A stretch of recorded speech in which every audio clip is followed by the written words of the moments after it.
You ever get this feeling when you research something online? Some rather minor topic, something you're really interested in, and then you meet someone who finished, let's say, in university or sort of school about this very topic. And then you are just so thrilled to meet them, you're so excited. I mean, they seem like such a genius person, you just can't wait, you anticipate this meeting, you meet them and you realize that they are an idiot.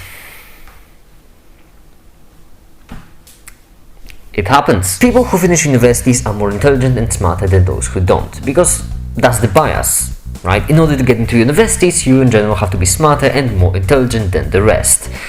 But every now and then, there are some people who finish these universities who are just, well, not so intelligent, and that's always so upsetting. How did they finish this university? Shouldn't university have some bias against it? Well, this is actually a pretty deep problem. In order to understand what's actually going on, we'll have to start with intelligence. And first, let's try to define intelligence in some low-level terms. So we are starting with low abstraction, which means that we want to understand what intelligence is on a small scale. Because brain is complex. Very, very complex. Too many neurons to worry about, too many segments, too many ways they interact. Just straight up too much. So instead we want to understand intelligence on a small scale to actually see what's going on. That's why we'll have to turn to logic gates. So let's start with the introduction to logic gates, starting with the NOT logic gate, which outputs a 1 if the input is not a 1. Then you have the OR logic gate, which outputs a 1 if the first or the second input is a 1, and then the AND logic gate, which outputs a 1 if the first and the second input is a 1. I know, the names are very counterintuitive. Now just from these three logic gates we can create something called a full bit adder, which can add together three numbers which are either a 0 or a 1 to create a 2-digit long binary number. If you'd like, you can run through the entire design and check for yourself that it actually works. And this is usually used as a basis for all the addition. And that's basically the issue. You see, when it comes to the brain, it makes sense as a whole. As a whole, it gives you some sort of general intelligence. But as a part, it doesn't really work. If you take the full adders, you can combine them to create a 4-bit adder, then a carry unit, then an ALU, and then out of that you can create a processor, and each part is responsible for some different thing. When it comes to the brain though, it doesn't really work that way. Brain either works a whole, or not at all. Well, the truth is, there isn't really a good way to measure low-level intelligence, right? So that didn't work.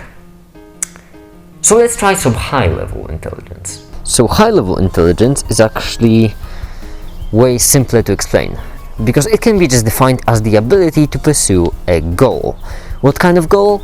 Well, any goal. When it comes to other biological abilities, for example running speed or flying speed, they basically let you achieve some really good results on a single type of goal. For example, if you want to travel, let's say 100 kilometers, then you can achieve it with a high running speed. That would be pretty decent. With a high flying speed it would be even better, but with a really high intelligence you would win. And that's why it's really good for any common goal. It doesn't matter if you want to travel 100 kilometers, make yourself a sandwich, or time travel. Intelligence can help you with all of these. Now let's find a way to quantize intelligence. So yeah, there really isn't a single good way to measure intelligence.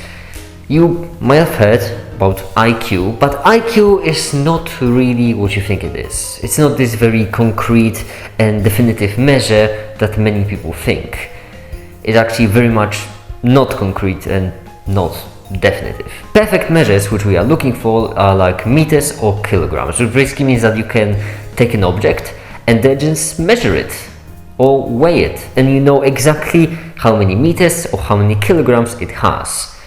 On the other hand, IQ looks a bit more like this. If you have an object and you want to determine how much it weighs, then you just ask some people around. I would say, I think 12 is decent. And I think it might be 10. And that's how IQ tests kind of work. Obviously, in the IQ case, you don't have people just guessing how many kilograms something has, only you have tests which are made to approximate the value. Problem is, it doesn't really work that well. Now that's the very common problem with high abstraction things. We really don't know how to measure them if they are not defined well on the low abstract level. And as you remember, we didn't really define it. And because of that, there is no good way to measure intelligence. But there is a very good way to measure knowledge. It's really easy to check someone's knowledge. You just test them or quiz them, and then you can see how much they know. And it might seem useless if not for the fact that intelligence and knowledge are kind of connected. And so that is the root of our problem. This intelligence and knowledge really close together, but still quite far apart, and people not realizing that they are a different thing. And so this is the most important issue of our problem. You see, intelligence is obviously the most important quality of any human being. I mean, intelligence can allow you to do anything. It is the sole reason for why right now we control the entire globe as a species. And because of that, it is very obvious that pursuing that goal will be important for many human beings. And so that's why humans made schools, which are like gyms, except they don't train your muscles, they train your brain. And everything was fine until we realized that there's a bit of a problem. You see, we don't have the resources necessary to teach everyone to be an expert. That's why we need to be a bit more selective. We need to check who is going to which school so that we wouldn't waste resources and so that we would utilize them on the most intelligent people out there. There are mostly two reasons for why there is a big problem. First of all is the fact that we cannot really measure intelligence, we can only measure knowledge. And the second issue is that intelligence is really convenient.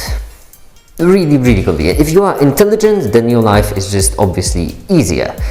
But if people think that you're intelligent, you get a bit of a shadow of that thing. Even if you are not as intelligent as people think, if people really think that you're intelligent, they'll give you better jobs, they'll give you more resources, you'll get more stuff because people will think that you can manage them better. And because of that, graduating from some sort of university or from some sort of school can already make your life easier. It doesn't matter if you've learned anything, it just matters that you graduated. Now if we take into the account that in order to seem intelligent, you just have to graduate from these schools, and in order to graduate and get into these schools, you just need the knowledge that's required on the tests, we can quickly realize that there is no need to be intelligent in order to be intelligent. And even though it might seem like something weird, I mean, how can someone finish all these tests and only do it with knowledge?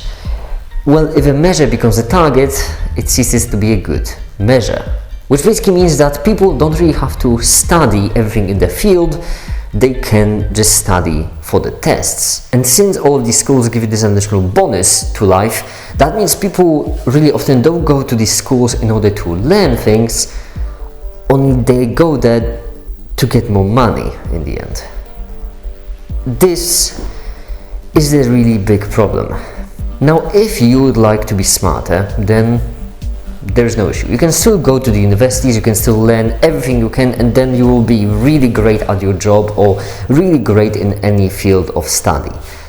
But many people don't really care about this knowledge or this intelligence. They just want the money. And that's why they go to the universities. And that's a really big problem, because that's kind of society telling you, well, if you want to be successful, just don't think.